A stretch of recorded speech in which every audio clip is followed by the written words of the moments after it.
We are back with another video. Before we get into the video, like, comment, and subscribe to the channel. It has been reported that allegedly Nicki Minaj is planning on dropping an album in February of 2027.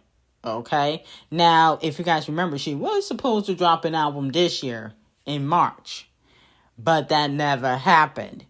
But according to Genius and several other websites, allegedly Nicki Minaj is planning to save female rap, which is currently down under sinking, with a new album called Onika. Let me know if you guys believe that she's coming in February. I can see Nicki Minaj dropping music. I don't know if I believe she's dropping an album in February. I don't know if I fully believe that. I think she would have announced the date already. Nicki never does surprise drops. And I don't see her doing one now despite, her having issues in the industry. I don't see her doing that now.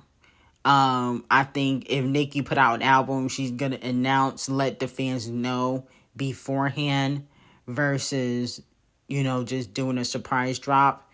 But I'm here for a new album. I think is, overdue in my opinion, and I think she definitely be able to say a lot in this new album. I think a lot of people want to hear what she has to say, and it's going to be interesting if her sound or the way she rap changes based on her new political stance. So let me know how y'all feel about it. I think the girls probably want Nicki Minaj to drop because without Nicki, female rap is in the gutter. I thought a lot of the girls would be able to carry it. And when I'm talking about a lot of girls, I'm talking about primarily Doechii and Doja Cat. But unfortunately, they're unable to do so. I knew Cardi B and Megan couldn't carry it. They can't even carry themselves. I knew that wasn't going to happen. But I thought at least Doja Cat, Doechii would be able to carry female rap while Nicki Minaj is gone. But none of the girls are able to do that because Nicki Minaj is who they look up to. When Nicki's gone, they have nothing to reference. They can't copy looks. They can't copy sound. They're kind of lost. And it's evident. Megan and Cardi B, they tried to carry it. I'll give them points on them trying to. But Cardi B is not who female rappers look up to. So they don't really try to copy her style. And then on top of that, Cardi B's music is not sticking. So female rap needs Nicki Minaj. If I was the industry, if they don't want female rap to completely die, I think that, a lot of industry execs should try to, have a meeting with Nicki Minaj. Now, moving on from that, Megan Thee Stallion has unfollowed BTS on Instagram. A lot of fans are saying that there's some issues between BTS and Megan Thee Stallion. A fan said Megan Thee Stallion unfollowed BTS on the account, and I'm 100% on her side.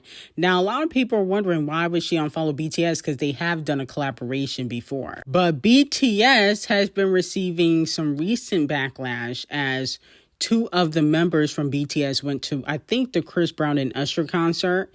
And in regards to that, they've been receiving a lot of backlash. Allegedly, they got a Chris Brown collaboration in the stash. Okay, a few of the members are going to be working with Chris Brown. And a lot of people are wondering, well, what does that have to do with Megan Thee Stallion? Well, Chris Brown co-signed for Tory. Remember, he gave Tory money for his legal fees. And then also he has openly expressed that he wants Tory out of jail. So maybe Megan Thee Stallion feels some type of way about that. She's like, listen, this man is signing with the op. And Megan Thee Stallion prides herself on having loyalty around her. Okay, if you cool with the ops, look what happened with her and the baby. Her and the baby fell out right around the time the baby brought Tory Lanez on stage. And then, the baby and Parson Fontaine, her boyfriend a few years ago, went back and forth. So people gotta understand that if you cool with Megan Thee Stallion's ops, you cannot be cool with her. And unfortunately, BTS got the boot. Okay. Now, I don't know if they care if Megan Thee Stallion unfollowed them. I don't know if they really care about that, but allegedly she was following them because they did work together in the past. It's not like she's never had a relationship with BTS. They did work together in the past. You know, she's into the K-pop Asian community. She did Mamushi. That was like a K-pop rap song. So, you know, she is part of that culture to a certain degree, but I don't think that BTS cares about her issues with Chris Brown. You know, they probably just a fan. They're a fan of everything black culture because they copy everything. I always said that they were culture vultures. Now, Scratch Off, unfortunately, is getting clowned because Arrogant Tay, tennis ball, Nicki Minaj's former hairstylist, did Scratch Off's hair and she tagged him on Instagram. Now, a fan said, is Tay acting like he didn't do Scratch Off's hair? Okay. A lot of fans feel like he is trying to hoe her or trying to discard her or act like you don't really know her. That's what a lot of fans are saying that, you know, Tay is doing. In my opinion, I feel like when it comes to Scratch Off, she might not be well liked. You know, people want to say Nicki's not liked and this one's not liked. I don't think Scratch Off is liked like that. Okay? Your own quote unquote friend called you a pussy, dissing another female rapper, and a celebrity hairstylist won't even post you on his page, and he posts everybody else. He posts Lala, you know, Ari, Dream, Nicki, Ice, everybody else, but he won't post you. But it could be because, you know, he wants to work with Nicki Minaj again, and even though Ice Spice and Scratch Off pretend like they're cool in the public, they may still behind the scenes not really like each other like that. I think when it comes to Scratch Off, people are not going to really say anything publicly unless she owed money, but I don't think that she's as likable as, you know, she may want people to think. Just like the other female rappers are not really likable, she's not either. And that's why people tend to, you know, shit on her so quickly. That's what it's giving.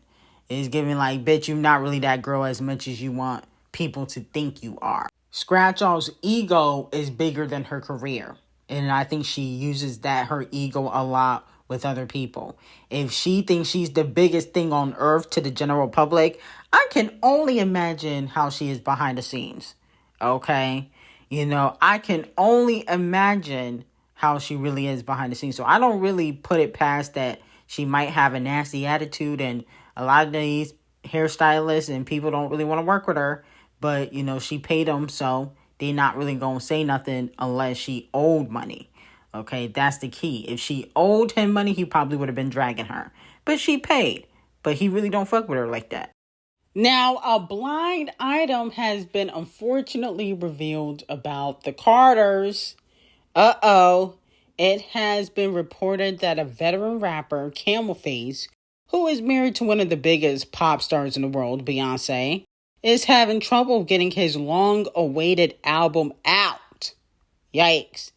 His team, Devil Nation, is reportedly trying to line up another major corporate deal, like the one that helped boost his last album first week sales numbers. Now, if you guys don't remember, Camelface partnered with Sprint back in 2017 for the 444 album, which allows Sprint and Tidal users to get the album for free, which is why it went platinum quickly. Allegedly, executives are concerned that the album might underperform and possibly not outsell the Canadian rapper who dropped earlier this year.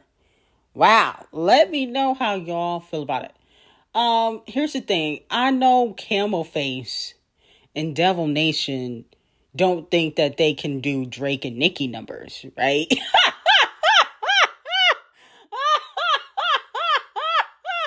Now, if it was Beyonce, she dropped, I can see her saying, listen, I want to surpass Nicki and Drake. That makes sense because Beyonce got the stats. Camelface hasn't been hot since what? 2009, 2010? Like, we not checking for Camelface. He's washed up. Like, I don't understand why he think he can compete with Drizzy Drake. You can't even beat Pink Friday 3, 228. So you think you can compete with Iceman? The delusion. Oh my goodness. Beyonce, this is your fault. This is your fault. You gotta stop gassing Camel Face. This gotta be fake. I do not believe Camel Face think that he can outsell or that he needs to outsell Drake and Nicki. Drake and Nicki are not your peers. Okay? So if he's talking about Iceman, I know he's talking about Nicki. That's why I'm mentioning her. If he's mentioning Iceman numbers, I know he's like, at least I need to do more than Pink Friday 3. Because he was dissing her on stage a few months ago. So I know he's mentioning her. So my whole thing is, who is telling Camel Face that he needs to drop an album? Like, I know he wants to do the Super Bowl and stuff like that, but listen, nigga, you need to stop it. Beyonce, Rihanna have gassed your head up to think that you can compete with Young Money. You can compete with Lil Wayne, because Lil Wayne washed up at 2, but Drake and Nicki, you need to let that go. You need to let it go. You need to let it go. You're not outselling Iceman. Stop. Now, Iceman did 463,000 first week. And, usually Drake always do good first week numbers. That's usually how it goes. You only did 1 million first week because Samsung bought your CD. Like, they physically bought copies, and that was illegal. That should have never counted. So big corporations can just buy 1 million copies of an album and so it can sell. Like, that should have been illegal. If I was Billboard, I would have threw that shit out. You sold 0 albums first week. That's what I would have done. You've been finessing. Okay, you need to stop. And honestly, I gotta give Camel Face 100,000 lashes. I really hate to do it. But honestly, you deserve it because there's just no way you think you can compete with Iceman. Iceman was the best album of the year. Bitch, you can't even compete with Don Toliver. I guarantee you, if Camel Face without Payola and the NFL Samsung machine, he would do like 50K first week. He's not even touching 100K organically. I guarantee it. You're not that nigga. Nobody's buying your music. You're only relevant because of Beyonce. Once Beyonce leaves you, because I do believe it can eventually happen, she will eventually come to her senses, you're gone. Like, your career's over. So just stop trying to compete with Nicki and Drake. Stop dissing. Stop trying to compete with them. You're washed up. Nobody's checking for your music. That's why the Morning Puke song, the remix, flopped. The Morning Puke remix flopped because you were on it. If Kendrick Lamar was on it, it would have went number 1. Washed up. You need to stop. Sabrina Carpenter teases something sweet dropping today for the 2-year anniversary of her album Short and Sweet. Let me know how y'all feel about it and what y'all think it's going to be. Now, Sabrina Carpenter, didn't you put out another album after Short and Sweet? Wasn't it called Manchild or something of that sort? Or what was the album called? A Man's Best Friend. I get it. Short and Sweet was basically your most successful era ever in your career. But I feel like you dragging it. You dragging it, sis. Like, we don't need you to do nothing for a Short and Sweet era. Okay? Hopefully she's not performing at the Video Music Awards. I hope that's not going to happen. Or any performances in regards to Short and Sweet. Because at the end of the day, you already perform at Coachella. You, put out another album. You got to let that era go. I feel like I don't like when artists drag out eras. And I get it. It's been 2 years. But it's not like it's the 10-year anniversary. The 20th year anniversary. That's when you do something. Not for a 2-year anniversary, you don't do nothing for. Okay, Sabrina, you dragging it. You trying to make fetch happen. Fetch ain't gonna happen for the Short and Sweet era. You need to call it a day, in my opinion. But let me know how y'all feel about it. And if you guys are here for Sabrina Carpenter doing anything for the short and sweet era. But anyway, I got some very hot tea on Camel Face, Beyonce, Hayden Panettiere, what really happened to her behind the scenes, Perez Hilton, Selena and Taylor, behind the scenes things that happened at Jordan Wood's wedding. Link will be in the description on Patreon, and I hope you have a great day.